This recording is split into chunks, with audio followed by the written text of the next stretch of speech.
Ladies and gentlemen, hey, hi, how you doing? Welcome back to the channel. Thank you so much for stopping by.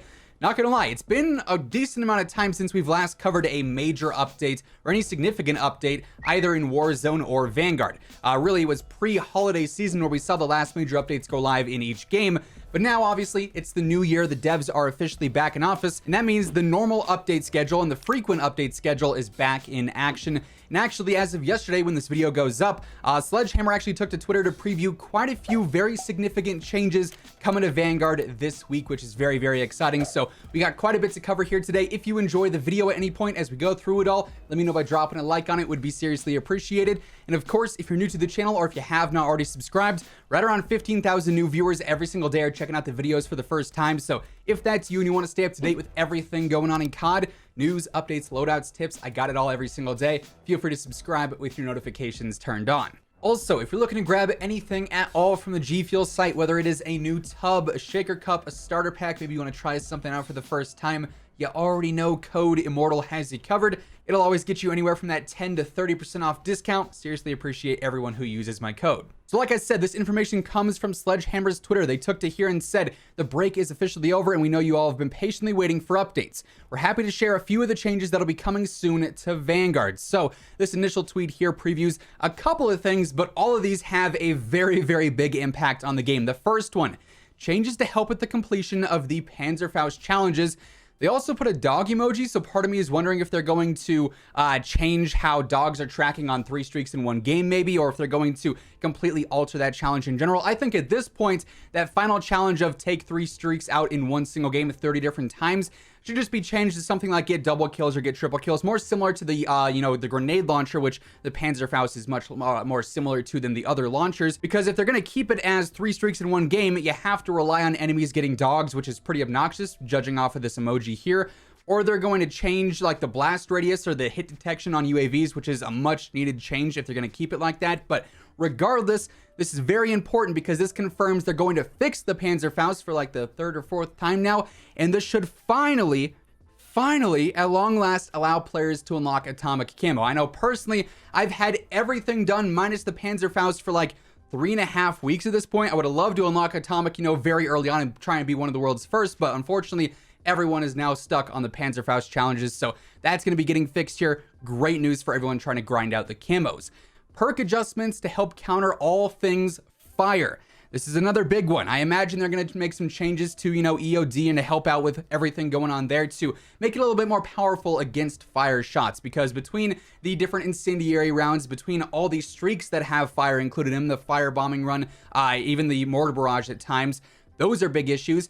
Now we also have the Incendiary Grenade, which is one of the most frustrating and annoying things to run into in the game in general. I imagine it's going to be nerfed in Season 2 after it's out of the Battle Pass, just because it's a selling point for the Battle Pass right now, despite it being a free tier. I don't expect major changes to happen to that right away, but in general, we should be seeing some buffs to help counter anything that's going to light you on fire and deal damage over time there. So that's definitely some good news as well. It's going to make things like Shipment and DOS House a lot more playable and a lot less frustrating, hopefully. They also say we're going to get a new weapon balancing pass, including sniper buffs and shotgun nerfs. We'll go over that more in just a second because it's actually some stuff that we already have previewed. Then lastly, they preview in this tweet saying a tweak to the Mortar Barrage to reduce the duration. Thank you. At long last, we've had 2 changes to the Mortar Barrage since launch, and both of them made it a better streak and a more usable streak. And I'd say without a doubt, it's the most annoying streak in the game. Easily. If that gets placed down on Shipment or DOS House, it's unplayable for the next 45 seconds for both teams. I mean, you get the screen shake, you get the explosion, smoke, and all that. And if you're on the enemy team and it's in your spawn, I mean, what are you going to do about it? You can't change anything for 45 seconds. It's just absolute chaos and destruction. So they're going to actually nerf the Mortar Barrage, which is another huge update that's going to make gameplay a lot more enjoyable, especially on those smaller maps like DOS House, like Shipment. So very big and important changes coming with that as well. They also round things out by saying, thank you for your patience while we were working behind the scenes. You can expect more frequent updates now that we're back, with more to come this week. So like I said, all this is going to be changing this week. It seems like we're also going to see some additional updates happen as well, which is very exciting. But to round things out, let's also go ahead and preview what all is going to be changing in this weapon balancing pass. So if we head on over to the Vanguard Trello board, Not gonna lie, this has not changed in quite some time. You guys can't fully see it behind the face cam here, but if I scroll down, the latest activity was on December 17th at 7:35 p.m.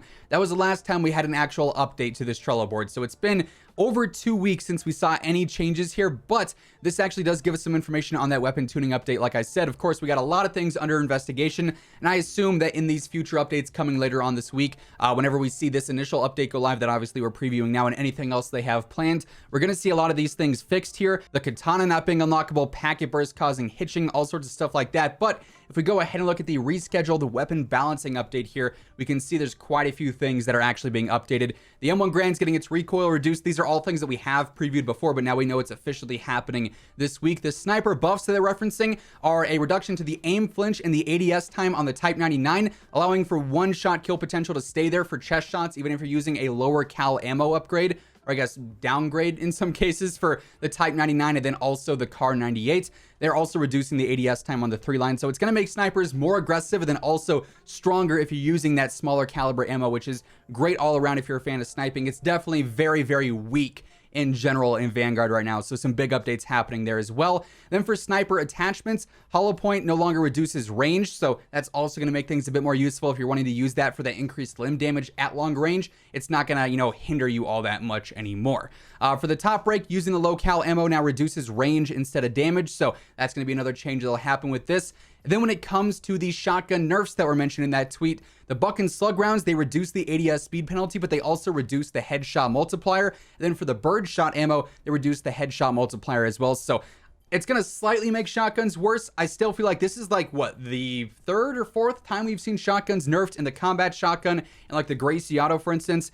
Still insanely overpowered and still used by nearly every player, especially on some of those smaller maps. So I would not be surprised if we see even more adjustments and nerfs made to the shotguns in the future, because these don't seem like they're the most impactful. The headshot multiplier, personally, when I'm using these shotguns, I'm hip firing a lot and I don't notice I'm getting headshots that frequently. So I just don't know if this will be a super impactful nerf. Regardless, though, that is what's changing with those weapon tuning updates. And outside of this, they've also confirmed there's going to be even more changes in this next update as well. One of the communication people at Sledgehammer actually said there will be more to the patch notes than just this. But those are the initial changes that they ended up previewing here, all of which I would say are very, very positive changes, very good changes, and ones that we've been waiting for quite some time. So that's going to wrap things up for today. If there's more, impactful patch notes that are worth covering in a separate video, I'll be sure to cover those. So stick it here for that, alongside everything else going on in COD, between Vanguard, Warzone, you name it. I got it all right here each and every single day. And of course, if you enjoyed the video, or if you're glad that some of this stuff is finally being fixed,